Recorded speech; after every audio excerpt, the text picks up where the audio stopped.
अडचणीच्या काळात पक्ष सोडून गेलेल्यांना राष्ट्रवादीचे दरवाजे बंद आहेत असं माजी उपमुख्यमंत्री अजित पवारांनी स्पष्ट केलंय। शिवसेनेनं भाजप सरकारचा पाठिंबा काढला तरी राष्ट्रवादी सरकारला पाठिंबा देणार नाही असंही त्यांनी झी 24 तासवरील रणसंग्राम कार्यक्रमात सांगितलं।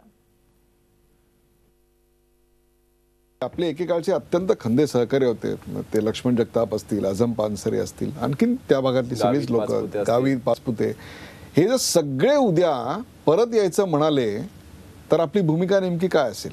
माझं स्वतःचं मत आहे की आता ज्या वेळेस आपल्याला गरज होती त्या गरज असताना ही लोक आपल्याला सोडून निघून गेली आणि त्यावेळेस इतरांनी आपल्याला साथ दिली, इतरांनी आपल्याला आपल्याबरोबर राहिले, ह्यांना कसं आपल्याला विसरता येईल?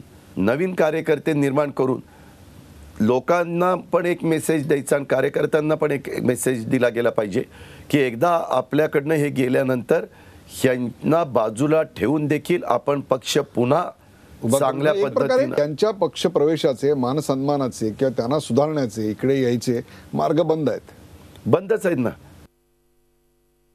महाराष्ट्रातील जनतेचा एक समज पक्का आहे की तुम्ही म्हणजे राष्ट्रवादी काँग्रेस भाजपबरोबर कधी जाईल किंवा कधीही अशा अडचणीच्या प्रसंगी प्रत्यक्ष साथ देईल अशी चर्चा आहे।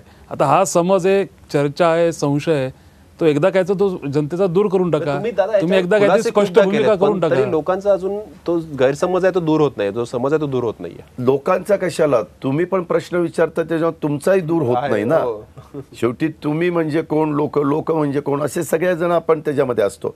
पण हे जे काही संशय लोकांना वाटतो, हा संशय मला ह्या चर्चेच्या निमित्तानं सांगायचं की कुठल्याही परिस्थितीमध्ये राष्ट्रवादी काँग्रेस पक्ष हा भारतीय जनता पक्षाच्या बरोबर जाण्याचा प्रश्नच येत नाही। झी 24 तास रहा एक पाऊल पुढे।